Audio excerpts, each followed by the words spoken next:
I don't understand this podcasting thing. How come you boys can't have those keg parties and chase the girls like all the other nice boys do? Y'all are nerds.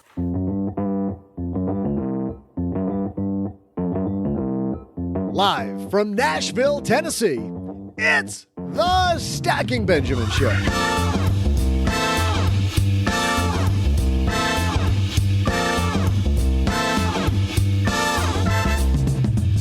I'm Joe's mom's neighbor, Doug, and today we'll take you live to the FinCon booth at the biggest conference for podcasters, Podcast Movement, where we'll meet up with some of our money podcasting friends to find out what their audiences are worried about with their money. Join me in welcoming, from the BiggerPockets Money podcast, Mindy Jensen. And from Retirement Starts Today Radio, CFP Benjamin Brandt. And rounding out our group, a Nashville local and the voice behind the Micro Empires podcast, Jennifer Grimson. Don't worry, halfway through the show, Joe will toss it back to me for some political-themed trivia. And now, say hello to a guy who has gone to Nashville, Tennessee without inviting me. It's Joe Saul-Sehy.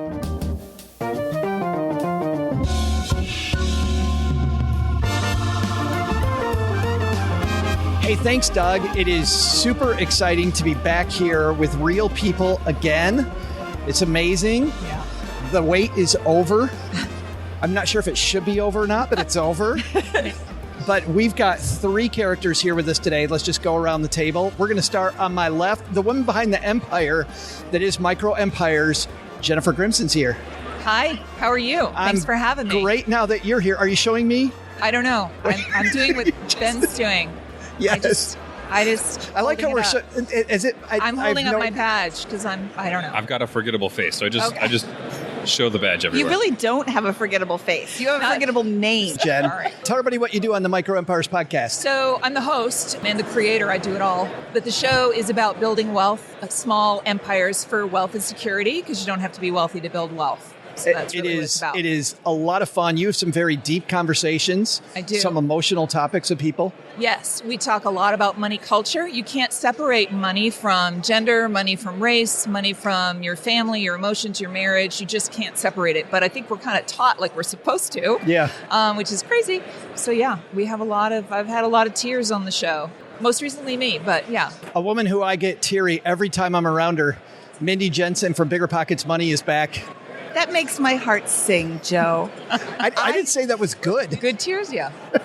No, I'm very pleased that I make you cry every time I see you. I just want to highlight what Jennifer just said.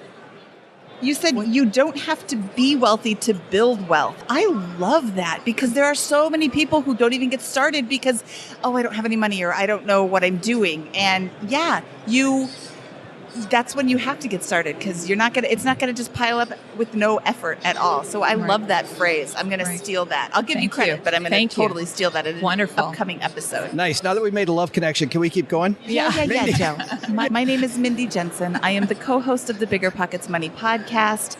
I am the boss of the world over at BiggerPockets.com, where we teach people how to invest in real estate. And I love talking about real estate and money all day long. I'll even talk about it with Joe Saul-Sehy. Oh, wow. That's a stretch. You know what's funny? I saw General Norman Schwarzkopf speak once at a conference, and he said there's two people in every organization. There's the person who's the de facto leader. They've got the name tag that says, I'm the leader, right?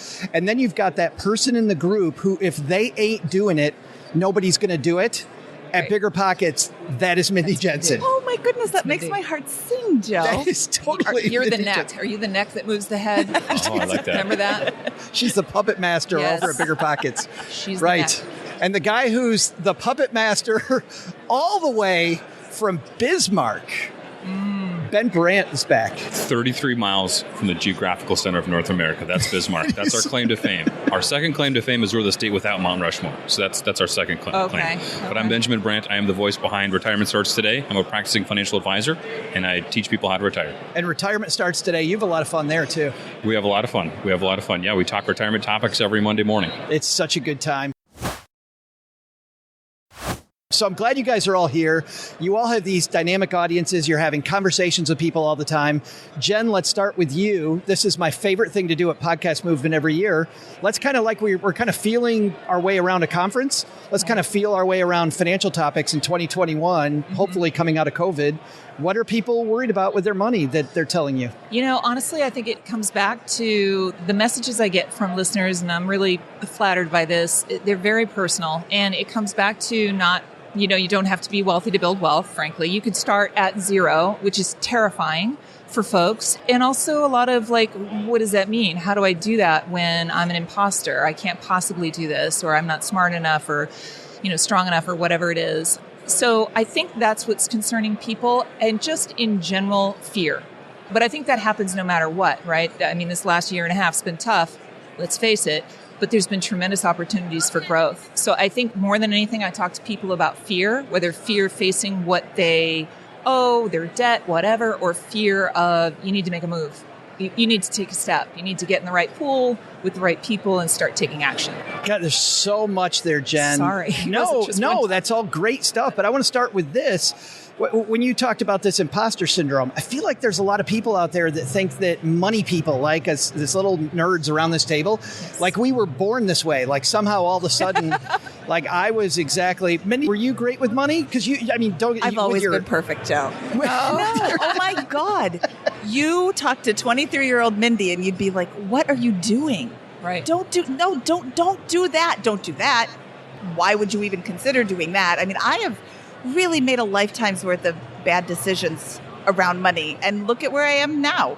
You don't have to be wealthy to build wealth. And if I hadn't believed that right when I was 23, I wouldn't be wealthy today. Right. Do you see that though, Ben, that with clients that it's a mindset shift? It can be, especially from, my clients are graduating out of the accumulation phase and they're going into the distribution phase. Same with my listeners of the show.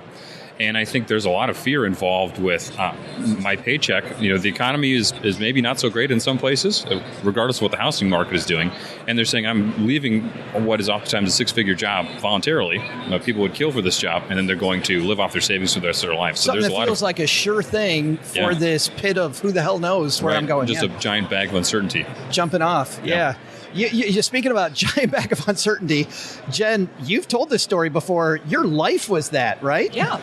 So I lost everything twice. No job, no car, no place to live. Chapter 13 bankruptcy. I did that twice. And the second time I was 41 years old, which is why I talk about you can start from zero.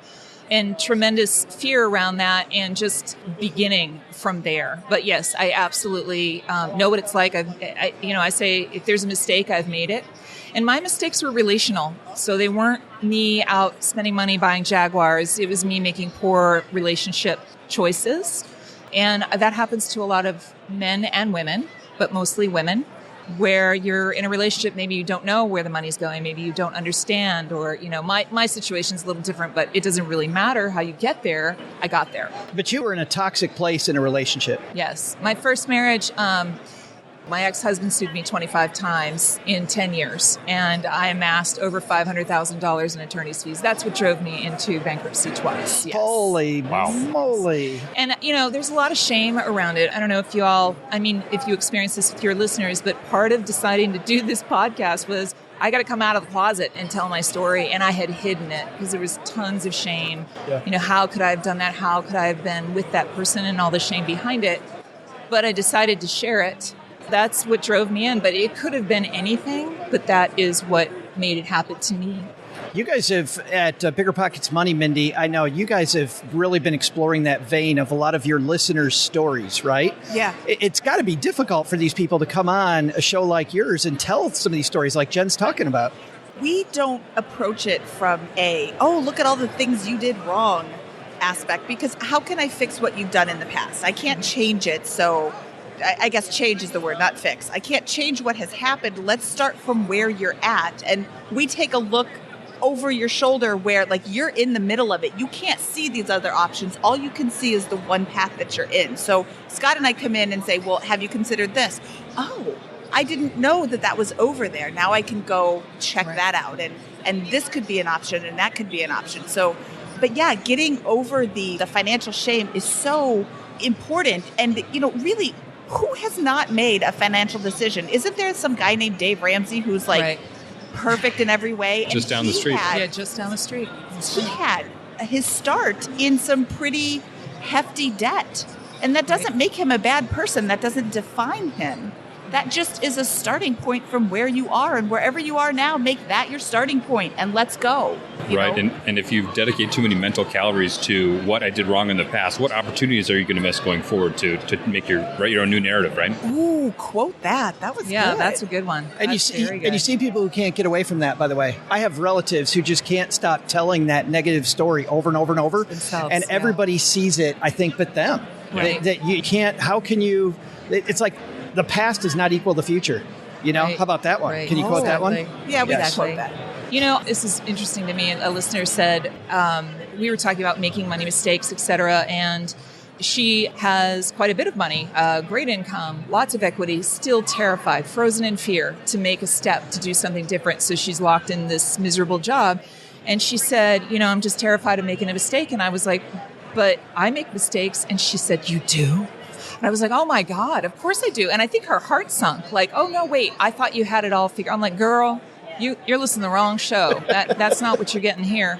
No, I'm still making mistakes. And, I thought a great quote I heard from somebody, and I don't know what it is. All of us probably have a pair of pliers in our garage, right? Does that qualify us to do dental work?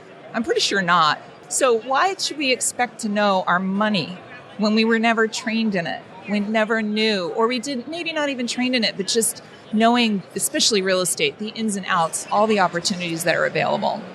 Jen, sticking with you, to start with a mindset shift, was it building an emergency fund? Was it, where did you begin to get out of the hole? Literally, tactically, I walked through all the steps in the show, and I'm happy to share that. But I will say that I had sales training. I just think it helps you deal with rejection.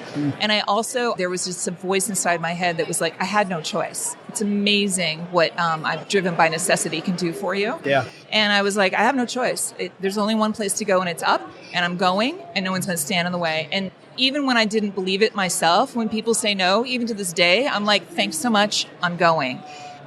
And I do believe it. Of course, there's a tiny voice inside my head that says, yeah, you can't do that. It's not going to happen. And, I'm a middle-aged woman, so I'm not 23. But, yeah, it was definitely a mindset. It's a mindset I have to do every day. If you're not your own cheerleader, I don't know who you think is going to be it, but you got to start with you, I think. This client that you're talking about, Benjamin, going from this six-figure certain income into this pit of nothing, I'm imagining you got to start with mindset there too, changing the mindset.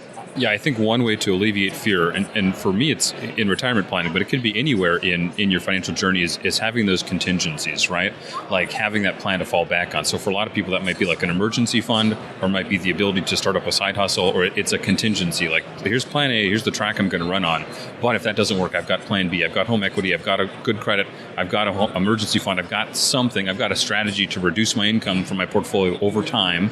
Right? We call it retirement income guardrails. But I've got something that if this doesn't work, I can pivot. And I think that brings a lot of certainty by removing a lot of the fear. Yeah, that's definitely true. I'm going to talk about that in broad strokes. Mindy, men versus women expected to live longer. Do you think women worry more about the downside in general when it comes to investing and saving than men do?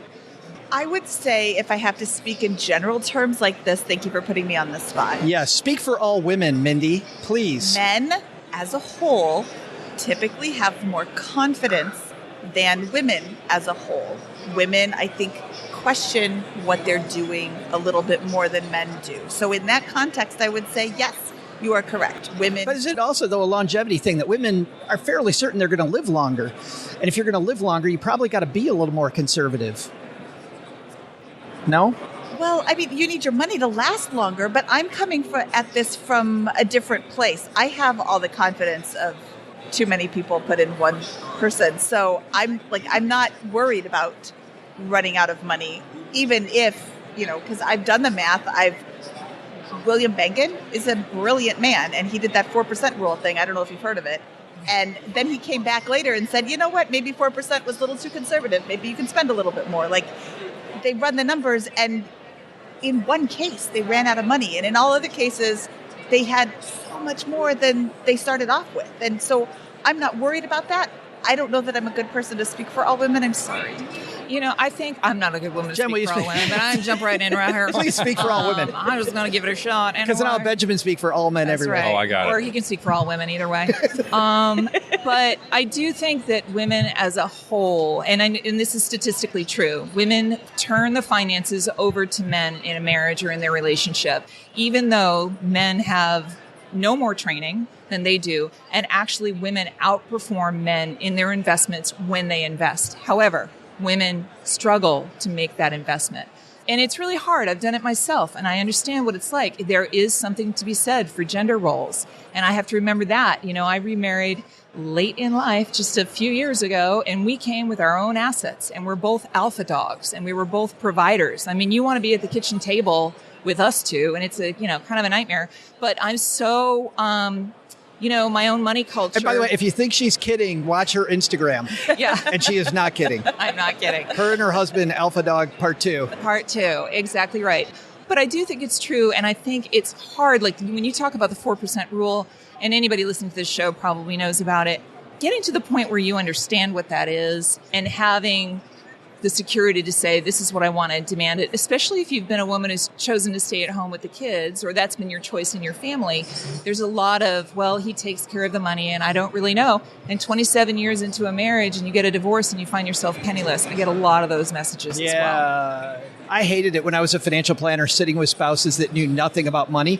That must have, Benjamin, happened to you once or twice. That's actually what got me into financial planning as a career. My grandpa died my senior year in high school. And the insurance company that I interned for, they actually went through to my grandma's house and they pulled out all the files. They had tax returns that were just like half a piece of carbon paper from the 40s, all the way up to 2000 when I graduated high school. So that's all my grandma had to figure out what sort of investment she had. And she went to every financial advisor appointment, but she would sort of assume that role. And she would think about, are we going to go out to dinner after this? Or, are there clothes in the door? This is from her. She would tell me. I totally checked out. And now here we are 21 years later after Grandpa died. He did all of the investing. And she, at that point, had no idea where anything was coming from. So that left such an impression on me as a senior in high school. I really wanted to learn about finance and learn how to spread that word. Wow, that's holy cow. Yep. We're going to throw this back to Doug. He's got some trivia ready for us. We can get a drink and take a few seconds while everybody gets their thinking cap on. We're going to find out what the listeners at BiggerPockets Money are thinking, and retirement starts now. We'll be right back after Doug. Thanks, Joe. Sounds like you're having great fun out there in Nashville. Hey there, stackers. I'm Joe's mom's neighbor, Doug, and let's take a breather from podcast movement.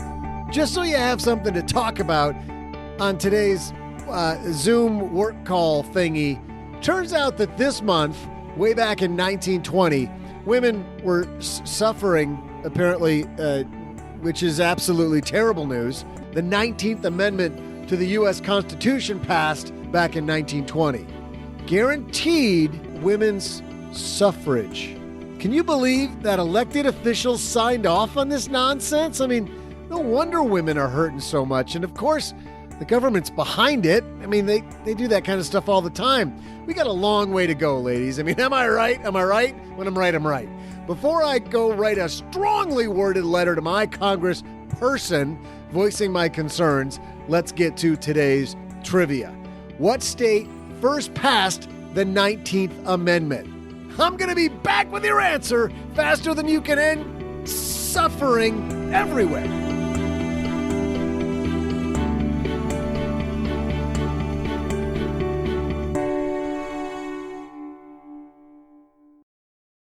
Well, running a small business, as you may know, like I do, it is super fun, but it can also be very tough. And when it's time to get a loan, it can feel impossible to find the lender that you actually trust. Big banks say no. The internet, well, that's full of sketchy offers with sky-high rates and fine print you can barely read.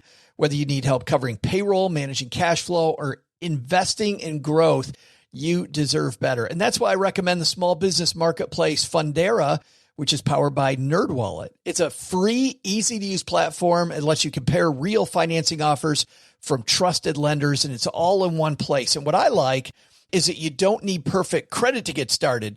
There's no spam. There's no bait and switch. Just personalized options that fit your business needs. Nothing I like better than a place that treats me the way that they would want to be treated. Using Fundera is a super way to quickly compare options and make your best funding move the way any great business owner would. Here's the best part, though. For a limited time, when you visit nerdwallet.com/SB and fill out the no obligation form, you're going to get VIP treatment and talk with a real person who knows all the ins and outs of small business lending. And you can tell them specifically what you're looking for.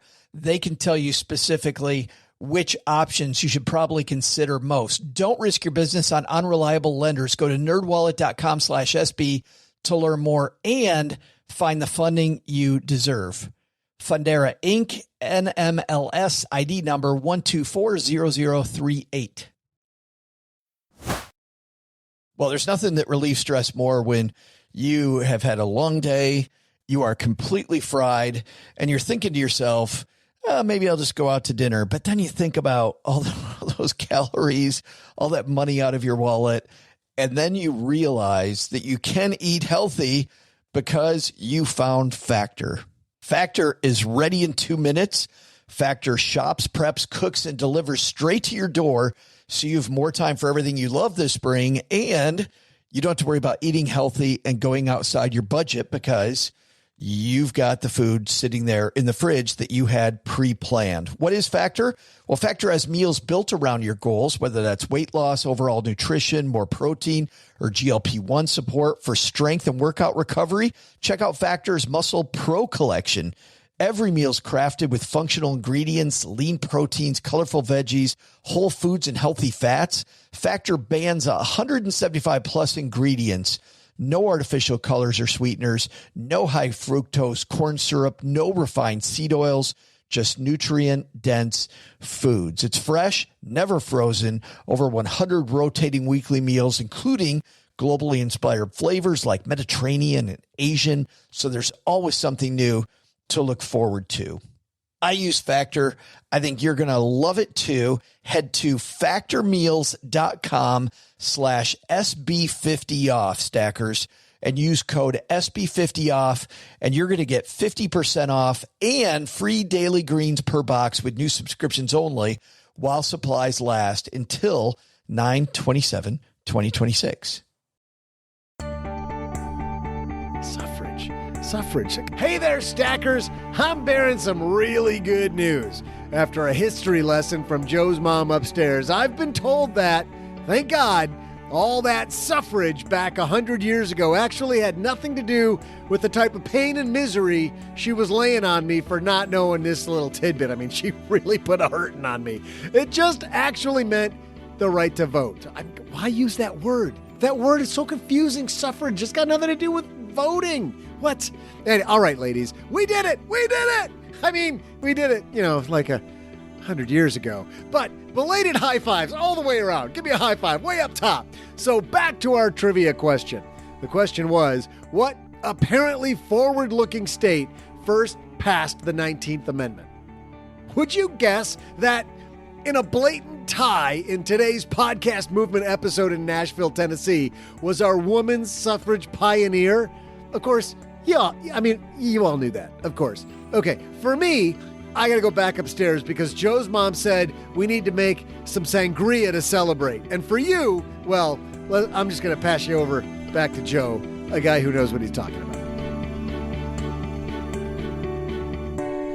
Thanks, Doug. And by the way, for everybody who went and looked for Retirement Starts Now podcast and they didn't find Benjamin's podcast, Retirement Starts Today. You're sitting right next to me and I messed it up. It's all right. It happens. Happens to the best of us. And he has a name badge on. I just wanted to point that out. I'm just saying, and he's next to you with a name badge on that he's holding up. Retirement starts today. Yeah. Like right there. But it starts now. Yeah. But you said that was your original shower idea anyway. So. Right. Retirement starts now. Retirement starts yesterday. I had all the ideas. Yes. Oh, boy. Retirement starts today, maybe today, but it's going to be next.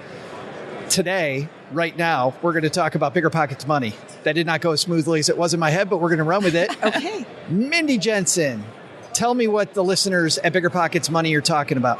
So BiggerPockets is a real estate investment platform. We teach you how to invest in real estate. So a lot of people who listen to the Money Show are interested in investing in real estate. And the current real estate market is really on everybody's mind, and how just absolutely crazy the prices are in almost every market in America. Prices are going up, up, up, up, even after we've had a year and a half of COVID with tenants not paying their rents and, landlords not being able to evict them. Prices are going through the roof. So people are wondering, is this a real estate bubble? Am I ever going to be able to afford a property again? Am I going to be able to buy a house for me to live in? Because I keep getting outbid by all of these either cash buyers or investors or big corporate conglomerates that are coming in and buying up everything. So that's really kind of number one on their list is, what's going on with the real estate market. I think when it comes to real estate, overpaying is always a problem, right? Yes. You see people paying too much.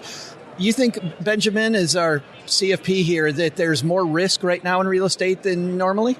I think it all depends on what your timeline is, right? Like I was going to ask you, how do you know if you are making a good financial decision or you're just participating in FOMO? Because this is what I deal with this with clients, is that we've been shopping for this house. They're almost approach it too conservatively. Like I'm shopping at, Cape Cod or somewhere for years, and prices are going up and up and up. And I want to wait for that market to come back, but maybe it never will, right? Maybe it's 10 years out, just like the stock market. If someone's going to buy a house and stay there for the rest of their lifetime, does the price really matter that much? Or how do you know if you're making a sound decision or you're just adding fuel to the FOMO fire? And by the way, when you say asking you, for our audio listeners, he pointed at Mindy. So the fact Mindy's not going to jump in here. It's actually you as Mindy. Yes, I knew he was talking to me, Joe. You did, but nobody else did. They're going to be like, The listeners could tell I was pointing. Why the hell's Mindy Jensen jumping in on everything? Because if they've heard me before, they know exactly why I'm jumping in on everything, because that's just me. That's what she does. So that's an interesting point. I am a licensed real estate agent in Colorado, and I am currently helping people buy houses. I don't do a lot of listing. I mainly help buyers. When you come to me and say you want to buy a house, I can show you what houses have sold for in the last 2 or 3 months. Based on that, we are making offers on properties. So the people that I'm helping right now aren't near they're not retired. They typically move every 5 to 7 years is the average American move. So we've got people, I'm thinking, well, they say they're going to live there forever. Maybe they're not going to. We're in the hottest market we've ever seen. Houses come on the market on Wednesday or Thursday. Showings are Friday, Saturday, Sunday for 15 or 30 minutes, and that's all you get to make a $500,000 decision. Oh, man. Yeah. And then offers are due Sunday night or Monday morning.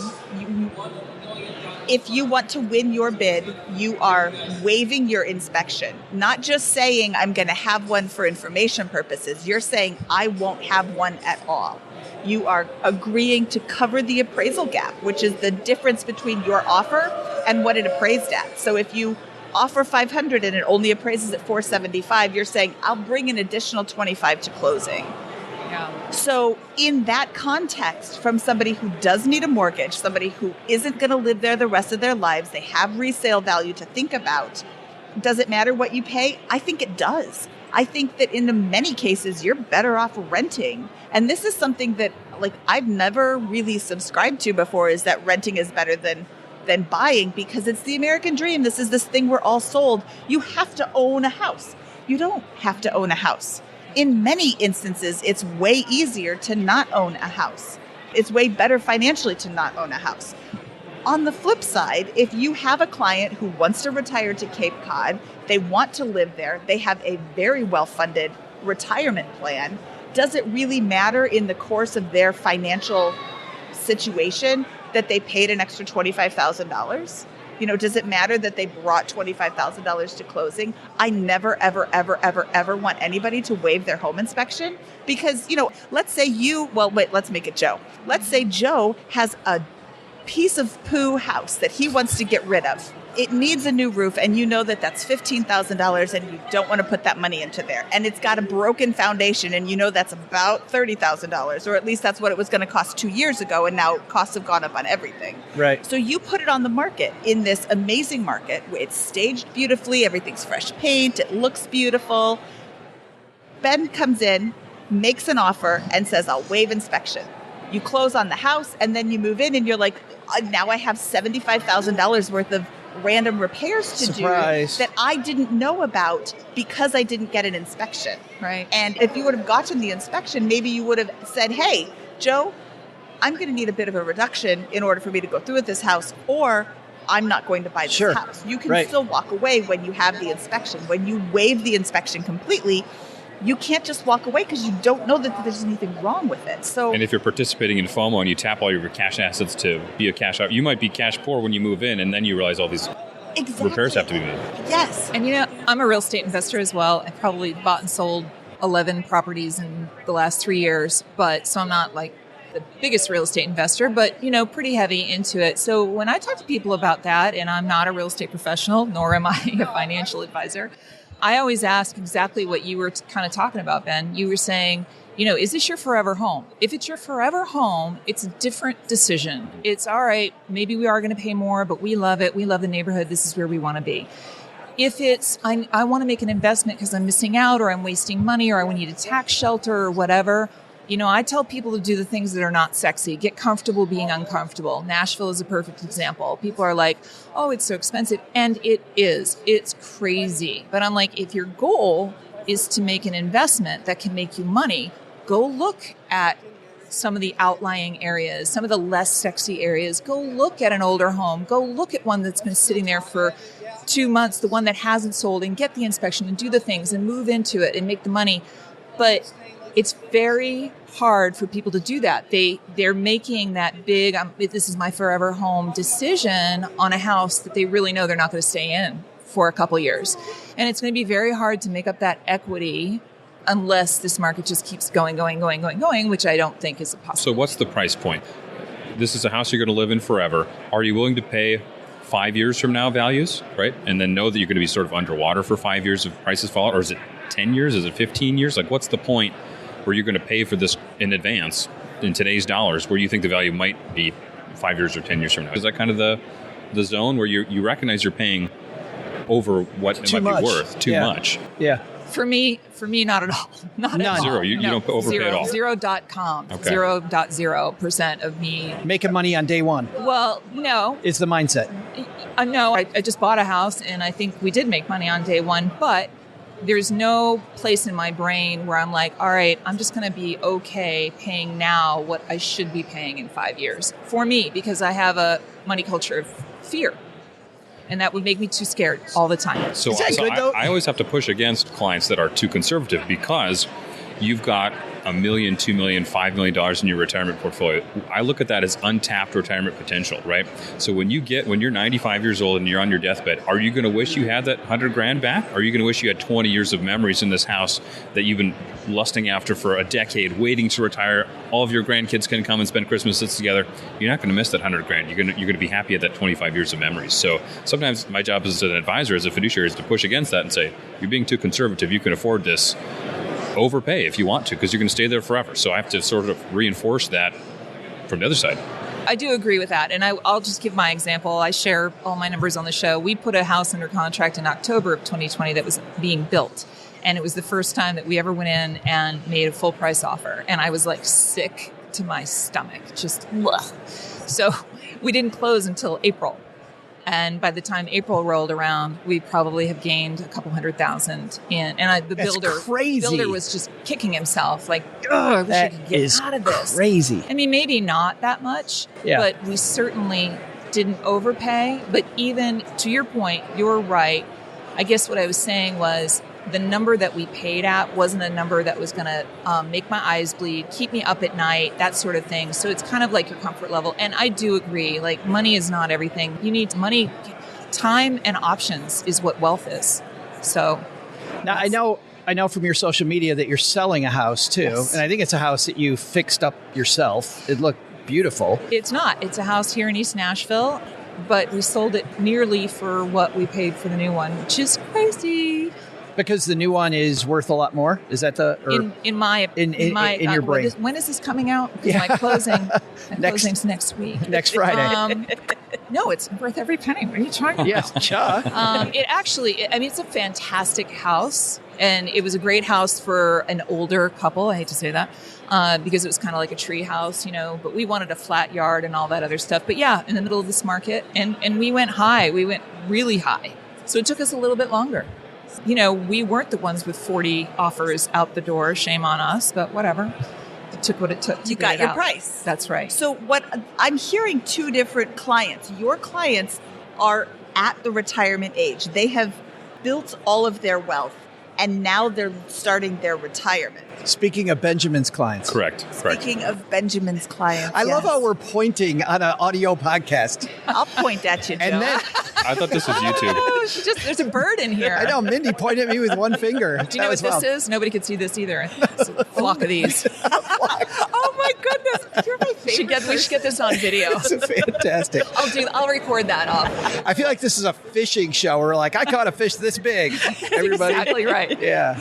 So, but Jennifer is talking to people who are buying it now with the idea of making money now or moving into it now, but it may not be their forever home. And, what you need to think of when you're buying a house is it's going to cost you 2 to 3% in closing costs, in addition to the cost of the house. When you sell, it's more like 8 to 10%. So if you're buying now and you're selling in 2 years, unless you're putting a lot of money into that house, which is what we do, we live in flip. So we move in, we hold it for 2 years, so we don't have to pay any taxes per Section 121, and then we sell it as our primary residence. I'm putting a lot of money into that house. I am raising the value considerably. So for me to move every 2 years is very different from somebody who's buying a ready-made house and moving in, doing nothing, and then selling it in 2 years because they've decided that they don't like it anymore or they just want a different house. Right. So those are two different people. I would give advice to them in different ways. For your clients, they're already there. They can afford an extra $25,000. For your clients, they may not be there yet, and that extra $25,000 could be the difference between any cash flow at all for the next 5-10 years. Yeah. I think the difference is, are you investing or are you consuming? Are you investing in the asset with the only reason to invest is because you expect a higher value or better cash flow in the future? Or are you consuming it, right? You don't invest in a car, you consume the car, right? You can use it for a specific purpose and it's going to improve your life. Same thing with this house. If you're going to live there for 20 years, don't think of it as an investment. You've got your investments, you've got your portfolio to do what they're going to do. If you're going to use this house and you're going to consume it, then look at it that way. Then it's okay to lose money. Not every asset you own has to make money. And you can't start out that way, right? But once you prove that you're financially independent, then you can afford yourself that liability. Yes. So once you're there, once you have the money, if you're just starting out, it may be better for you to lose that property. But once you're already retired, the rules change. Right. Before we get to Benjamin's topic, ladies, both of you as real estate investors, Mindy, I want to start with you because I saw your last flip and the transformation in that house. Holy crap, is it beautiful? Thank you. I mean, it looks... My husband helped a little. It just looks so different. When you're thinking about flipping a house, you're obviously thinking about extracting a lot more value out of it, right? Really increasing that curb appeal. What are the most important things in your mind to get the highest future value from it when you're flipping? Okay, so the curb appeal is huge. When people drive up to your house, they look at your house, they're like, ugh, I don't want to go in there. You got rid of some huge bushes in the front. There were these like monster bushes that were covering it up. Super overgrown. I felt so guilty cutting down literally every tree in the front yard. Yeah. But they were either dead or growing into my sewer pipe, so they all had to go. Yeah. And then we redid all of the landscaping with xeriscaping, so low water and drought resistant plants, but with pops of color. It was beautiful. We added a second story. We did this wraparound porch with these slate pillars, porch posts, whatever. It was really beautiful. Right. And we had planned that. That will get people to walk inside. It doesn't matter how beautiful the inside is if the outside looks like a dump. I agree. So we made the outside, and that outside was like $200 in plants and maybe $50 in dirt Wow. and probably like $500 in rocks. But it was like $1,000 transformed that whole front yard from dead Amazing. and gross to beautiful and amazing. People would walk down our street. The ROI on that $1,000. Right. Enormous. People would walk down the street and stop in front of the house and talk about it. Yep. Because it was beautiful. And then you walk inside and it's got an open floor plan. It has a beautiful kitchen, beautiful bathrooms. kind of a weird layout. But that's the strongman competition. Yes, it's the strongman competition. If you want, Jennifer and I can show you how that works. I'm sitting right here. I know you are. sitting He's in right the here. room. I mean, I'm staring right I'm at down you. to try that thing. Try that thing. So, you want people to come in, and then once they're in, you want the house to be very similar to other houses in the neighborhood. So I put in granite countertops because everybody had maybe laminate, and granite's not that much more expensive, but it looks way nicer. I had the color scheme at the time. It's nice inside. It's not different from all the other houses. You don't want to go into, where the houses are all granite countertops and stone tile floors, and you've got laminate and, linoleum. Yeah. You got to do some research on the neighborhood is what I'm hearing. Yeah. And Yeah. I'm an agent, so I'm in all the houses. Every time they come on the market, I'll go and tour them. Right. But we did a lot to that house. I'll send you a picture. You can, if you have show notes. Oh, you don't want the picture? Yeah. Okay, thanks. Yeah. No. I don't know why I was shaking my head. No. God, no. Don't send me. Don't send the photo. Don't send me Good Lord, crap, no. Jensen. God. I get so tired of you sending me pics all the time. This is an audio show again. None of us are getting that so far Yeah. today. This was our favorite house to do. It was really, really beautiful. We get Mindy the outside of the house. On the inside of the house, Jennifer, favorite room or a favorite thing to kitchens make sell it? houses. Yeah. Well, thank you, Jennifer. I appreciate that. Do you mean just when I'm looking at a house or what I want? Yeah, if you're going to try to maximize the value and you're rehabbing a house, where do you go first? Well, I don't rehab houses myself. Okay. But I definitely agree, and I know enough rehabbers to know kitchens definitely, and it's the feel, right? Whether or not you're an entertainer, there's a reason that, in my opinion, like dining rooms are wasted space entirely, and houses have kind of moved that way, where you have a dining area right off the kitchen, and then the living, it's kind of a great room and a flow, that sort of thing. So that's always important. Probably more than anything else, really, more than closets or bedrooms, but bathrooms are important. That's for sure. And then just, can you picture yourself there? I think that's the thing about great staging, right? Can someone walk in and just imagine themselves being there? I think that's where so many people miss the boat, just having bought 2 houses in the past 3 years that I was going to live in. Man, just people, stage your house, people. Yeah. It costs nothing. And if you make it look like a crate and barrel store, more people are going to want to live there. It's true. just... I do want to correct you. It does cost something if you hire a professional stager. No, it does, you but use your own furniture. Okay. Is it expensive? Yeah, No, by it's nothing. By nothing, what I meant was the ROI on staging. Like all the numbers I've seen on the return on investment. I think, to your point, Mindy, There was a point. Hang on. Everybody hold. people look at that cost. People look at that cost and they go, no, I'm not going to pay that. Yes. And I think that's a mistake. That's what I should have Can said. be high. That's what I should have said. It $1,000, $1,500, like Okay. $2,500 if you've got a really, it depends on what you're doing and how big your space is. Well, that's not if bad. you have something weird, you definitely want to stage that so people know what it is. Yeah, Some agreed. weird little nook. Because we're planning on building a house and moving, and I have 6 kids, so there's no way I could do showings. I have to move out, own 2 houses at once, and so I was wondering about staging. Staging is, if all of your stuff is out of that house, step number 1 is clean it. And oh my goodness, Deep. in this market, so many people are not cleaning their houses. You walk in and you're like, I well, I'm not don't taking my shoes understand off it. in this either. house. All the houses Cheryl and I walked through that were just disgusting. Yeah. And you're like, First are of you all, kidding me? I can't believe people live like that. And Yeah. second of all, you're letting me see that you live like that. Yeah. Ugh. But I wouldn't want to bring shame to my parents. I have to have a clean house. Well, I think Not for me, but for other people. I think you definitely will sell faster if you move out. The other thing is when you walk in a house, I don't care. This is my experience from owning short-term rentals as well, right? Back in the day before Airbnb, you'd go to one and everybody would have their photos of their family. Nobody wants to see your family. Nobody cares. They rented your house because they want to imagine themselves there. They don't care where your kids went to school or what your favorite saying is. They do not care. So when you stage your house, it's about taking all of your personality out so they can see themselves. They don't want to open Which the is closet. hard because Yes. for you it's better, Yes. right? You think it's better because as you. Yes, and that's why a stager comes in, because they know what appeals.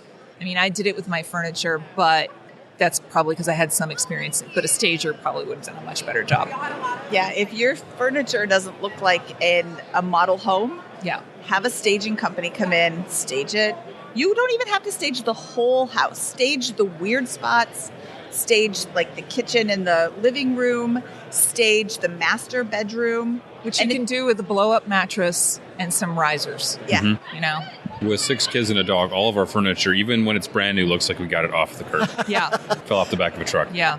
When we were just starting to get financially on our feet, we were selling a house. And I knew how important staging was, and a hack, for lack of a better word, for people that might be in that situation that worked great for us was I paid stagers, but I paid them by the hour to just come and walk me through the house. And they told me what they would do to stage it, and then I did it all. Brilliant. And Okay. Brilliant. That's a good idea. With your stuff, with your own stuff. We Good. saved a ton of money That's very smart. on staging just by paying, and I think I paid $200 Yeah. for professional stagers to walk through and tell me what to do. It Yeah. probably didn't end up as good. Did it hurt your feelings for them to tell you that your stuff is not so great? No, because I already got that, because I've been telling people I'd had professional meetings with different real estate people so that I could be a good financial planner and tell other people what to do. And they kind of drilled it into me that no, stage, which is why I really wanted to get it staged, because they showed me the numbers on what that would cost. And then I thought, there's no way in hell that I'm going to be able to afford this. Like, I can't, there's no way I'm going to be able to afford this. And then another friend said, well, ask if they'll do hourly. And the woman was like, yeah, no problem. Sure. I mean, I think that's the message as well. And anything you're doing, especially in your finances, just ask, right? Yeah. So go ahead and ask. What's the worst they can do? They can say no, right? That's how I get guests on the show. That's how the podcast, that's half of my investing has been me asking for things. And when I'm asking, I'm going, I can't believe I'm about to say this. I can't believe this is going to come out of my mouth. But I'm going to say it anyway and see what happens. And then I do it. And like, I have an 80% hit ratio. I really do. And I think because people are taken aback and then they think to themselves, well, why not? What's Why the wouldn't downside? I? Yeah. Well, yeah, exactly. Why won't I? Why won't I entertain But that's your that? sales background. True. That is totally your sales background. True. Yeah. True. But everybody should have training in sales. Just saying. Mr. Brandt, sell us on what your listeners are talking about on your show or asking you about. So my listeners and my clients both have kind of the same concerns, and from the moment I wake up to the moment I go to sleep at night, it's all about taxes. Oh, You you work with some exciting people. These Oh are a my fun gosh, group. it's everyone's favorite 4-letter word, right? It's and you turn on the TV and it's a $4 trillion. I'm like, I'm counting I'm doing taxes. I think that was the joke. Yeah. I get it way later. I'm like, oh, he's joking. So income tax. So you turn on the TV and it's stimulus talk, it's student loan forgiveness talk, it's infrastructure, $4 trillion infrastructure package, and our clients are on the cusp of retirement or living off their savings. Same with our listeners, and so they're sort of connecting the dots and reading between the lines that something is going to have to be done to pay for all this stuff. So we're looking at, people are living off of their IRA and they know that I got a tax deduction to put all that money in my IRA. I know what the final chapter of that is. Somebody has to pay income taxes on that. You take a $1 million IRA, there's a decent chance you might actually pay $1 million over the course of your retirement to fund that retirement.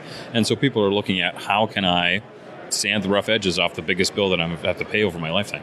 But Taxes. if all your money is in a pre-tax spot, like a 401k or an IRA, I mean, it seems to me you've got two choices. Eat and pay the tax, or don't eat. And if you don't eat and defer, it'll just get worse, right? Because your investment account balances are growing, and we're in the midst of a tax cut that's going to expire, depending on who you listen to. And so the longer you wait, and in fact, in retirement, the opposite lessons are always true, right? When you're in accumulation mode, the more deductions you take, the less tax you pay. But when you're in distribution mode, right, if you keep deferring, it just gets worse and worse and worse, right? Or you can convert those into a model, into a mechanism that can buy real estate and thereby roll into 1031 funds. And if you do it correctly, never pay capital gains if you decide to, especially like a vacation home. But it's just another tool to do. But Sure. It's pretty hard to figure all that stuff out when you're getting started. I'm thinking about, I mean, don't get me wrong, I think that tax strategies, so few people outside of our nerd community, and by nerds, I mean the people that I love and hang out with, like, we think about it all the time. And it sounds like your listeners are in the same spot. And I know your listeners, I'm pointing at Mindy, that your listeners are the same. And I bet, Jen, for you, it's the same too. But outside of that, I feel like people don't pay enough attention to taxes. But I wonder, more for our community, how much of this are we worried about the boogeyman? Are we worried about stuff that we really don't have any control over? You talk about who you listen to and what's going to happen in Washington. Like, how much of that, Benjamin, should we be worried about? And how much should we just do whatever the hell we're going to do? Well, I think so much of our attention, in the investment advisory world is around return, and we can't control return at all. But we can control our cash flow, and we can control taxes to some extent. So that's where I want to focus all of our attention that we can, not on return or things like that out of our control, is taxes is the one thing. And it's the one area that we have an advantage over the IRS too, because the IRS can only look at your taxes year by year, looking backwards, right? We can look, especially in retirement, forward and decide what our taxes are going to be ahead of time. Yes. So just like anything else with financial planning, the longer you plan ahead, the less taxes you're going to pay. That's like, Jen, what you're talking about. Yeah. I mean, by planning ahead what your tax structure is going to look like, Right. you can zero out a lot of it. I mean, for me, when I think about somebody like your client, I just think, there's a myriad of opportunities that they can do. They're already looking at everything with you, but, just exploring what the other opportunities are. The other thing about what you just said, I think is very true. I mean, I don't have a lot of money in the stock market, but I did buy into some stock early, like when it was low a year and a half ago. And GameStop. yeah, no, I wish. And Bitcoin, no. And it's done well. But, I remind myself, all right, so for example, if I put in $30,000 and it's now $100,000 and I say, all right, well, I'm going to pull out that money. And people are like, oh, God, you have to pay capital gains. And I'm like, on money that I didn't have. Right. That's right. I'm going to pay capital gains on money that I didn't have. Or more likely, I'm going to pull it out. And then I'm going to maneuver my real estate holdings and capital write-offs so that actually I will not pay those capital gains at all. So a lot of folks, that just check every day and what am I doing? And I'm worth this and I'm worth that. And just remember where you started. And I say that to people also when they invest. I'm like, if you're so nervous about it, then when it gets to a certain number, pull out what you put in the first place. So your heart isn't palpitating all the time. Yeah. I feel like often, to your point, people spend so much time worried about taxes, they never live. Right. Because they're like, well, if I spend that money, I got to pay tax. Crazy. Crazy. Go live. Paying taxes means you did well. It means you made money. It's not like it's some penalty. It's part of living in our society. Who pays for the roads? Right. I mean, by the looks of the road by my house, nobody pays for the the roads in roads. this town. Nobody. But, somebody has to pay for the police and the fire. And that's where taxes come into play. And I don't want to pay any more tax than I have to. Right. I want to take advantage of, and I don't like to call them loopholes, but all of the little things in the tax code that allows me to reduce my taxes. Exactly. I sell a house every 2 years. I pay zero capital gains. Mm-hmm. I'm actually looking forward to being so successful in my flip that I have to pay capital gains. That's funny. When I make $500,000 over and above how much I paid for it and how much I put into it. Right. Which is incredible. I really think that my current house could get me there. Right. And that's a win. When I was a young financial planner in Detroit, I'd listen to this dude on the radio, and he would always say, Mindy, your point. He would say, my goal and your goal should be to have Bill Gates' tax bill. Right. Like, it's not to pay less tax. Right. It's to have this big, because if I've got this big honking tax bill, that means I did pretty kick-ass with my money, right? Right. I mean, if that's the goal. Yeah, we tell our clients, pay what you owe, no gratuity. That's what we want to do. I like that. I like that. Don't tip on tax, really? No. I don't tip the federal government. I used to say I don't loan the federal government my money. That was Thank my you, thing. Uncle. Thank you. You can gift money towards the federal deficit. There is a place on the IRS website where you can I'm gift. not going to do that. I don't think anybody does. I just, one other thing. So right now. Their own GoFundMe. The U.S. sets up a GoFundMe. Exactly. Right now, I'm in the process of making another investment that will be a cash flowing investment. It's a great opportunity. It will cash flow. And so the way I'm probably going to do it is by cashing out these other assets that will carry capital gains. And is that going to stop me from getting a cash flowing opportunity, a cash flowing property? No, I'm probably just going to do it. And then I'm going to let my super wicked smart CPA help me figure it out. But if I have to pay, I have to pay. Yeah. But I like the fact that it's two things, because your CPA is gonna figure out the puzzle afterwards. Right. But to Benjamin's point, having that long range plan ahead of time, then you hand your CPA this kick butt stuff to work with, that puzzle that's better. My CPA wishes he gets like a bucket of stuff. I haven't even given him the bucket this year. It's the shoebox. He's like Jennifer, please don't wait till October 14th, please. Mindy, I want to end on this topic. A lot of people in your audience are part of the Financial Independence Retire Early crowd. I hear a lot from that crowd, especially about when it comes to taxes and what Benjamin's talking about location arbitrage, right? About moving to a place where the tax bill is lower. And yet your family's in a place, your friends are in a place. Location arbitrage a good thing, or is the fire community overplaying that? So this is where you should all be live-in flippers, because then you move a lot and you don't care. Or you should be military brats like Ben, or you should be corporate brats like I was. I just moved into my 28th house. Are you saying you just shouldn't care about friends and move a lot? I should have no friends. Are you wondering why she's not your friend? I know. I don't have any friends. She makes that clear every time she comes on. Maybe that's why she moves. Like, people are like, oh my God. Yeah, they get to know me. Yeah. Conveniently, it's within that 2-year window. Yeah, thank goodness that's 2 years, because that's just about the time.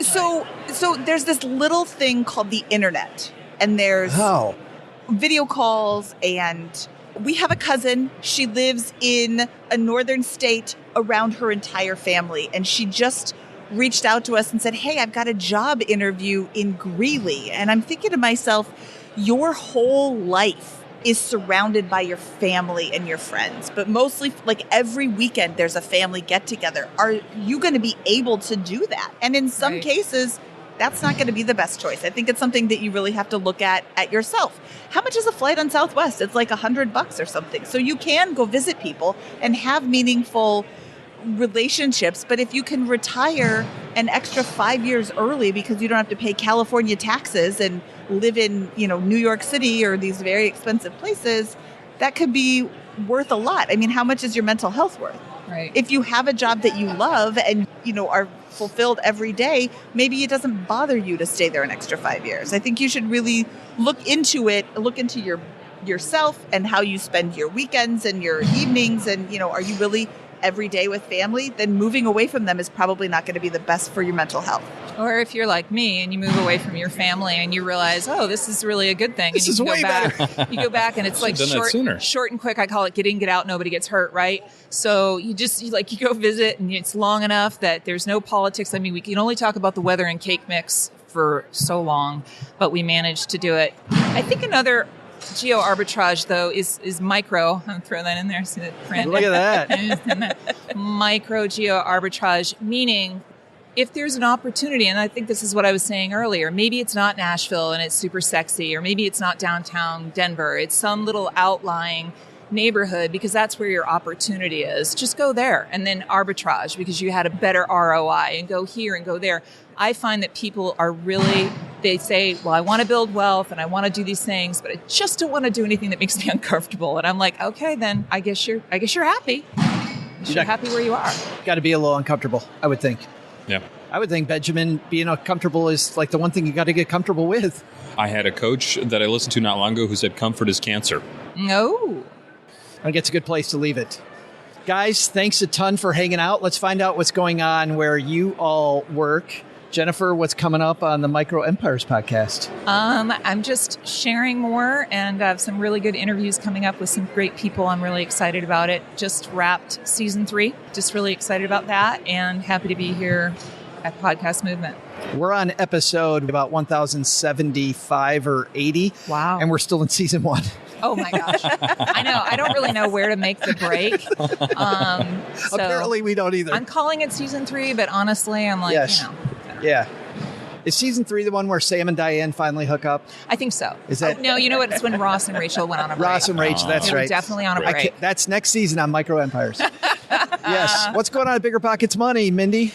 We now have 2 episodes every week. On Monday, we release our money episode where we dive deep into someone's money story and see where they started and how they got to where they are today. On Fridays, we do a Finance Friday where we look at a listener's finances and see what suggestions Scott and I can make to help them further themselves down the path that they may not be seeing. We're hoping to start another episode where we take a deep dive into a specific type of investment. So we just did a 2-hour episode on real estate syndications. Everything you need to know before you invest in a real estate syndication. Lots of questions people don't ask that they should. Lots of questions that people don't ask. And they don't know what to ask. That's the thing. I'm an investor in syndication. Yeah. you don't know what you don't know. Mm-mm. And we were talking about this before you showed up because you were late, Joe. Again. We were talking about like, I'm sitting right here. yes, Jennifer said, oh, I just discovered this thing. And I was like, yeah, how do I know what Benjamin doesn't know? How do I know what Jennifer doesn't know? Here's everything I know. Nobody's going to listen to that. So that's kind of why we do the show, to teach you what you don't know, because you don't know the questions to ask when you've never even heard of it. You just think, ooh, real estate syndication is sexy. I'm going to invest. Yeah, What's a capital call? exactly. That's bad. My stomach just went. No, my stomach went. Oh, yeah, that's bad. Mr. Brandt, what's happening at Retirement Starts today? Yeah, we are tackling the topics on the mind of the modern retiree. So every Monday morning, we go over the retirement headlines and we answer listener questions, about a 20-minute episode every Monday. And then because everybody's talking about taxes right now, and that's sort of my whole world, I'm actually launching a second podcast with my buddy Steven, who's a CPA, and that's the Retirement Tax Podcast. So to be launched, but tune in to Retirement Starts today, and we'll tell you how to find it. You and I are talking about that name, though. Right. So it's going to be some combination of the word retirement and taxes. And whoever has not bought that URL. Not bought that one. That's the one he's getting. I got to buy the URL before this launches, so I got to buy like 5 of them just in case. Retirement-tax.tv. .less. .negative. Yeah, exactly. .pay less. That's catchy. Asterisk. Yeah, I'm all over that URL all the time. I'm going to bid you up. Right. All right, team. Thanks a ton. That's a wrap. Doug, you got it from here, my friend. What should we have learned today? So, what should we have learned today? First, take a lesson from our panel. Staging your house when selling?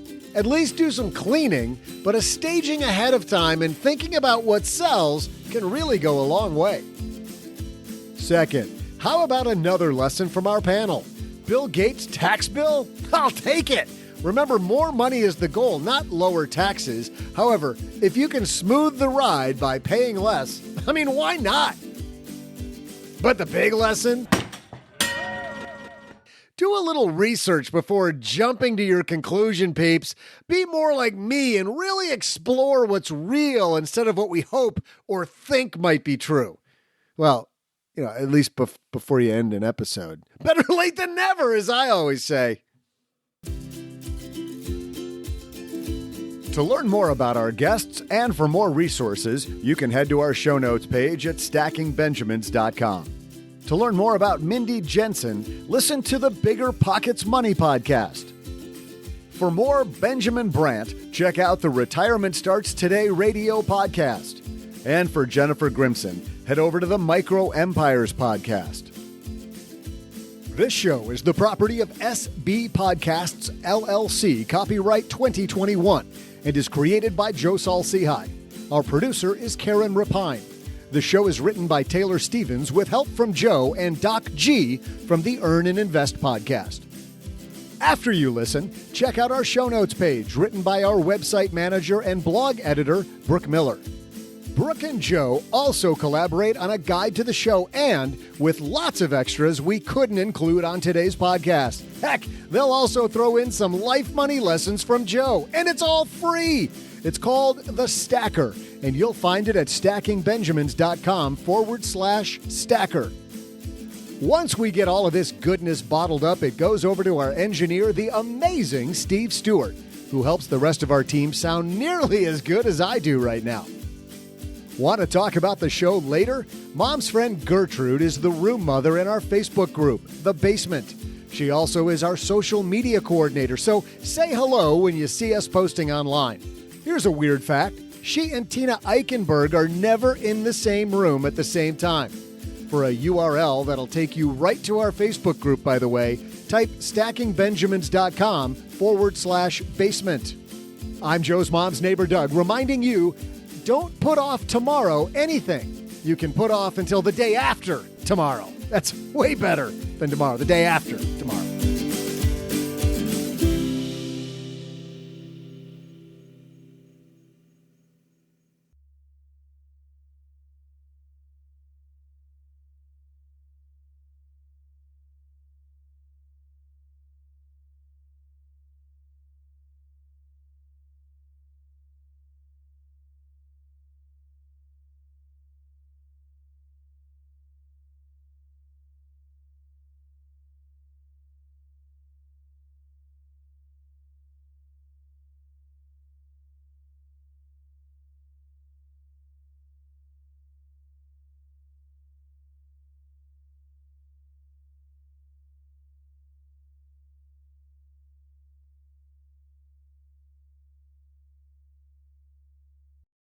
Joe, I have really enjoyed not spending any time with you so far at this conference. I went to your meetup last night. I talked to you for 14 seconds, and then I had some lovely conversations with your listeners. That's the way to do it. Yeah. That's the way to do it. That's the way you do it, a Joe Salsi High meetup. Just ignore me the whole time? Yes, spend zero time with Joe and talk to the lovely listeners as well. It's just, and they were fantastic people. Really, really nice. Yes. Had great conversations about the real estate market in Nashville and around. Which is crazy. I live here in Nashville, so the market is insane. I mean, it's insane everywhere, I assume, but it's super crazy here. I don't know if this is too loud or not. It seems to be it goes into the red when we really get going. Well, I think the amazing Steve Stewart can fix any garbage that you throw at him. I don't know. If you're over-modulating, it could be super bad. I don't even know I don't know what modulating is. I'm probably clipping. doing it right now. Am I doing it wrong? You are modulating all over us. I'm a modulation monster nightmare. I have no idea what that Jennifer, means. stop modulating. I can't even. I don't know what that means. This scared. is a public event. I know. Why are you yelling at me? Again. I went to a presentation this morning, and she said 2 fingers away from the microphone, so I cannot get any farther away. Okay. She's the woman from Heil, Michelle, whose last name I did not catch. Sorry, Michelle. From Heil Microphones. Yeah, that's my microphone at home. That's mine too, the PR40. Yes. I don't have that one. Now I feel left out. I don't have that. I have this, and it's like hanging with duct tape. This is my life. I don't have a crew at home.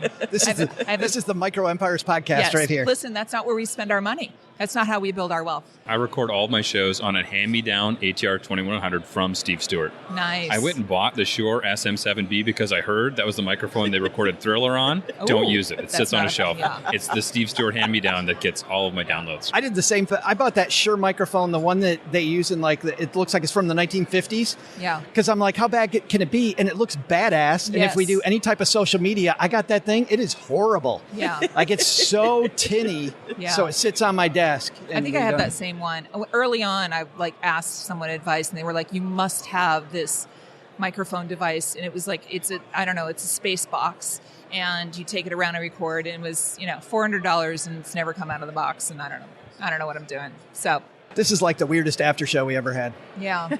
Yeah. Except we it's like the show. Nerds. No, this is going at the end of the show. Oh. Okay. Yes. Okay. Yes. Yes. She's catching up slowly. Yeah.